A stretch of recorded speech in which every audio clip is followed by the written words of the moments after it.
We are now ready to run our hypothesis test for the public institution doctor's salary problem. So remember, we were told that public institutions are trying to attract medical or pre-med students to come to their schools because they say that their students earn at the end an average of at least $140,000 a year. We wanted to test that claim, so we took a sample of 40 doctors from those schools, and we found a mean salary of $145,580 with a standard deviation of $13,200.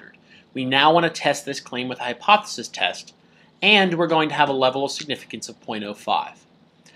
My recommendation, I have a breakdown of what and how I would go about this problem down along the side here, but let's just write down what we know. We know in this example the level of significance is 0.05, so that's a good place to start. Our sample size was 40. Our sample mean was 145,580. So again, it is going to help to write down some of these things that might help us avoid confusion when we go to make the calculations. The sample standard deviation was 13,200, and that's good for now. Now what we want to do is look at the claim. The claim was that doctors earn at least 100 on average $140,000 a year if they go to these schools. Well, remember, if $140,000 is the value in question, we're going to just assume that it's equal. So we're going to say the mean average salary here, the average salary is equal to $140,000, and if we want to know at least, meaning it's more than, that's going to be all alternative. If you need to go back to the videos to refresh why it's equal to and why it's greater than, please do. But remember, the null has the equal to sign, and the alternative is what we're testing it against, which in this case is at least, or the average is greater than 140. Notice we now want to determine if this is what type of test this is. So alternative hypothesis is greater than. That means this is a one-tailed, and more specifically, a right-tailed test. So let's go through the critical value approach. Draw and label the bell curve. We know that if this is a right-tailed test, here is our mean of our sampling distribution, which in this case is 140,000. And since this is a right-tailed test, this is going to be the area we're shading. This is going to be the area. I'm going to just enlarge this so we have a little bit more space. So I drew the bell curve here. I know 140,000 is my hypothesized population parameter. I'm now going to label the cutoff. It's a right-tailed test because it's greater than. I know the area in this tail is, since I'm not splitting it in half, the entire area is the alpha level, which is 0.05. It has an area of 0.05. So what I need in this case is to figure out what the cutoff is. What is the critical value that separates the lower 95 from the upper 0.05? Well, since we don't know anything about the population, and in these examples we don't know anything about the population standard deviation, we're going to need a t-value. A t-value with 0.05 in the tail, and degrees of freedom is going to be 1 minus the sample size, so 39. So getting this critical value, t, it's a t-value with 0.05 in the tail, and 39 degrees of freedom, we can open our t table. We had 39 degrees of freedom, so that's going to be this row down here. And which column do we use? Well, the area in one tail. We only have one tail, and the area in that tail is 0.05. We don't even need to worry about this area in two tails row because we're not worried about two tails. We just want to know if the area is in one tail, and that area is 0.05. Now let's go down to 39. We get 1.685. That is our critical value, 1.685. So let me rewrite this over here. Our critical value is equal to 1.685.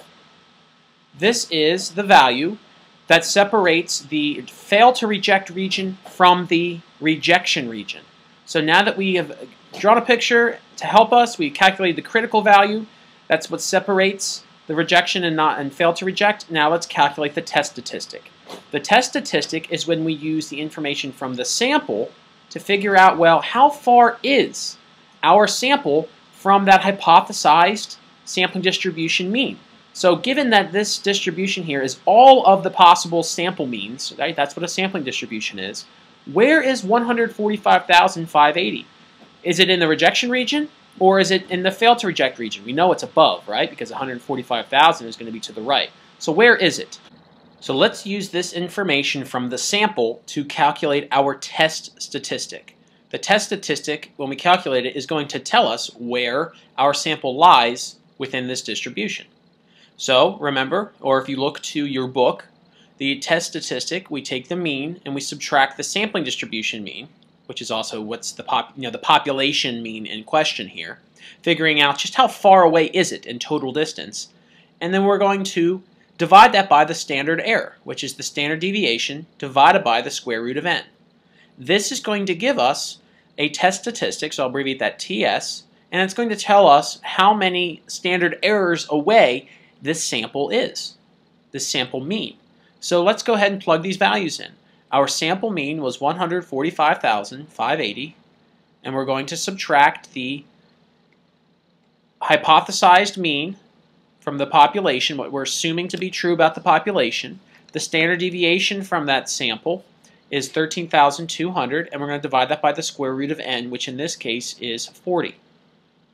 So let's do the numerator first. If you take 145,580 and subtract 140,000, hopefully you don't need a calculator for that, even though I just used one, just to make sure we get everything right. 5,580.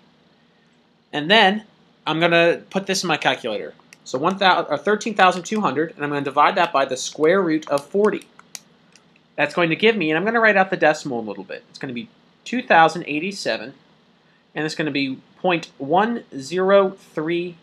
So I'm going to write that out just a little bit to make sure that I have an approximate answer here. And then if I take 5,580 and divide that by 2,087.1033, I get, this is approximately 2.674. 2.674. This is my test statistic. So now let's state our conclusion. 2.674, is that going to lie in the rejection region? Well, if you look at our sampling distribution, our bell curve up here, this value here, our critical value, we calculated to be 1.685. So anything that is above 1.685 is going to fall in the rejection region. Notice our test statistic is 2.674. So that would be way over here in the rejection region. So that means if it's in the rejection region, we're going to reject the null hypothesis. That's great. Just stating we reject the null hypothesis is one thing, but then we need to go back and make sure that we are answering the question relative to what was originally asked. If we reject the null hypothesis, that means that there's evidence to support. There's evidence to support the alternative. So there's evidence to support the alternative, which states that the population mean is actually greater than 140,000. The average salary is larger than 140,000. So the original claim was saying that doctors from public institutions earn at least $140,000 a year, and according to our calculations here, that looks to be accurate. It looks like there is evidence to support that.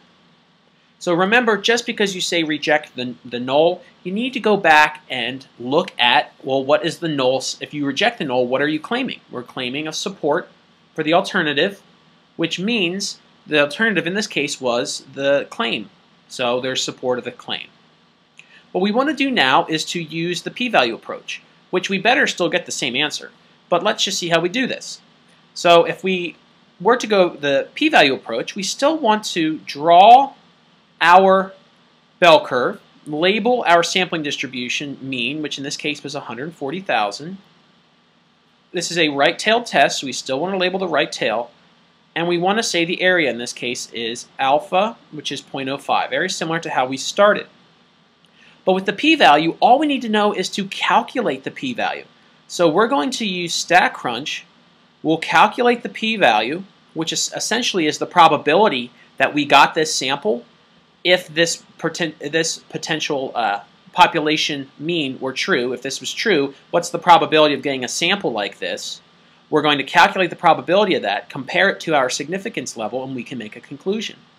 So let's open up StatCrunch and put in the information here.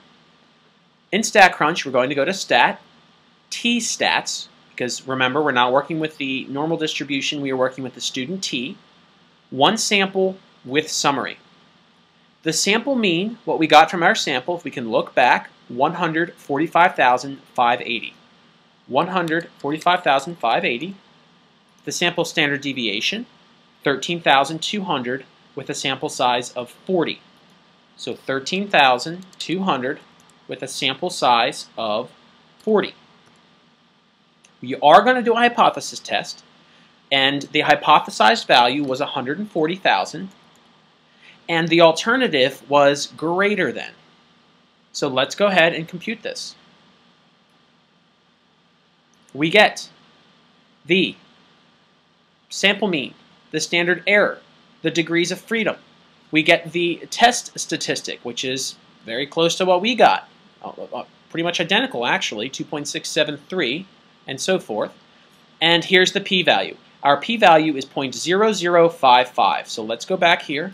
0.0055, 0.0055. So how would we make the conclusion?